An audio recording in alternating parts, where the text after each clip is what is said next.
That thing you've just said about this is going to be really bad if I offload it is holding them back. You've of course got to pick and choose your moments. I mean, I'm sure I'm speaking and generalizing for everybody, but like the reason why you say you're fine is because you don't want to come across as too much.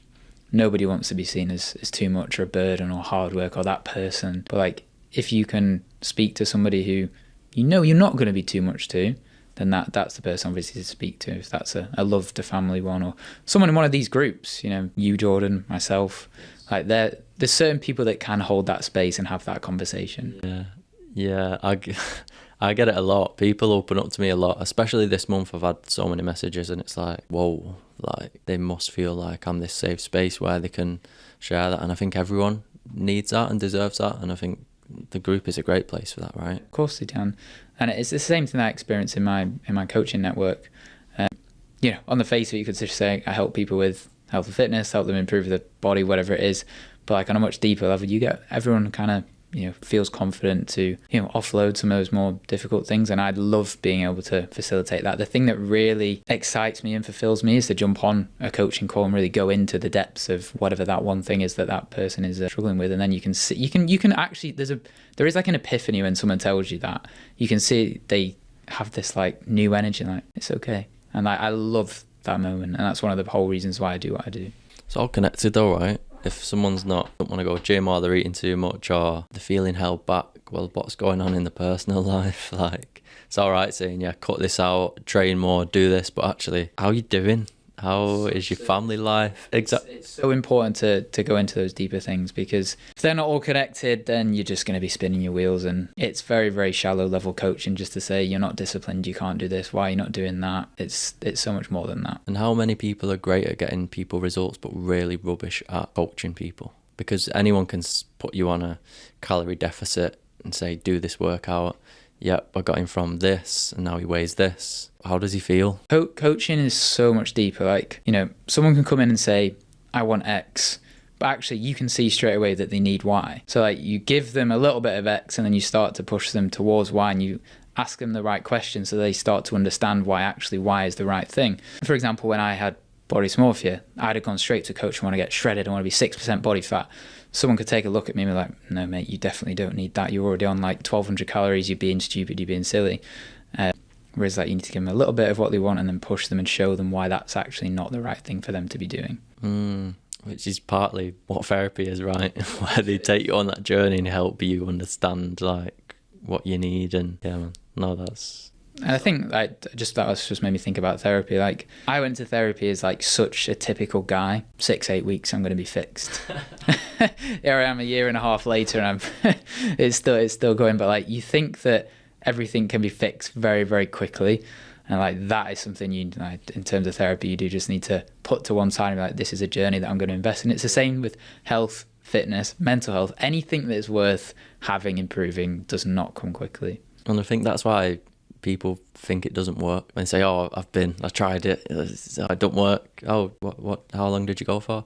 I just went to this one session, but yeah, it didn't work. It's like, what did you expect in like one session? Like, it's a journey, and I always say to people, you heal over time, right? But you don't get to this journey where you're healed and you're this. There's never the moment where you're gonna be like, okay, that's it, I'm healed. I'm done. Like, never go back. It's a constant journey. And the way that my therapist frames it to me is like, you know, these could have been issues that you had when you were literally 3-4 years old, and you know, all the way up until you're 10-12. Like, you can't just undo 10 years of this in 10 weeks. Yeah.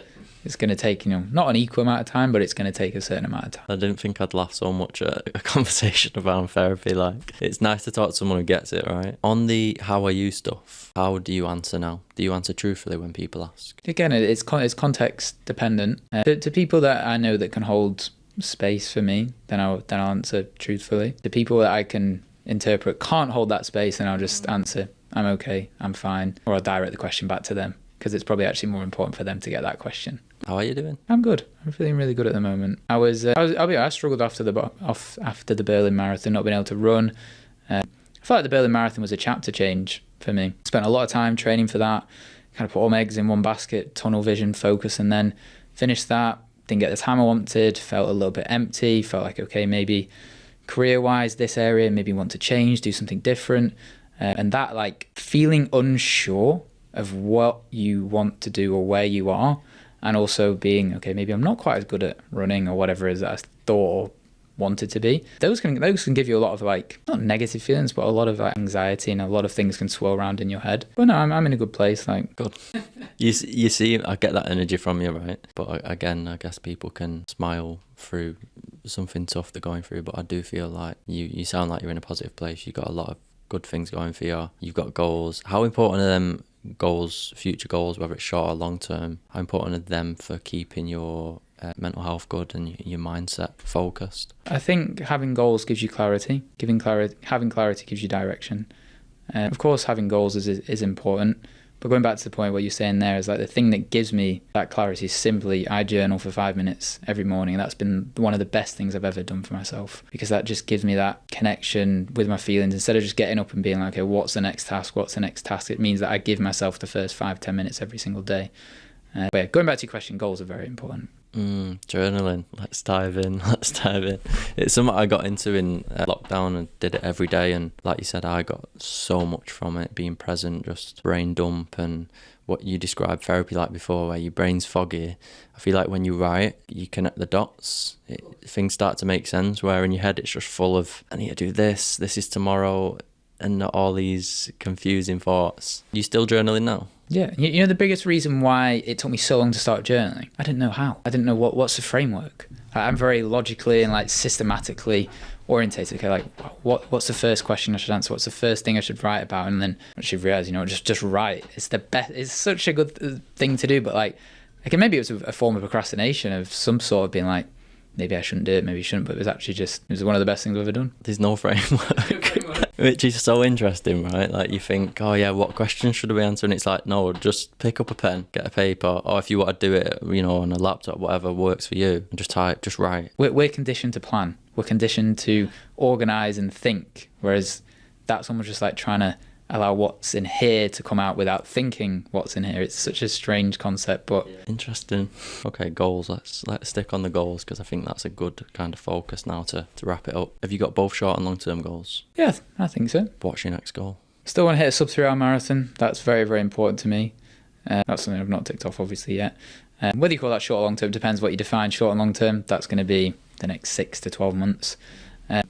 Long-term goals are I really want to build a legacy and a personal brand for being able to help and create community and foster conversation. So again, carry the weight. I have a few other different kind of business propositions I want to build, financial goals, all that kind of stuff as well. Everything's generally fitness or career-based for me. I did write at the start of 2025, I want to stop therapy, but I think that was just more like I want it to be fixed and healed. Whereas that's not a goal I want to stop therapy. I'm quite happy to continue that until I feel the moment, whereas I don't want to continue. Cool. And if we met in a year, what would you be celebrating? Thank you for tuning in. If you enjoyed that clip, click here to get the full episode, and don't forget to subscribe.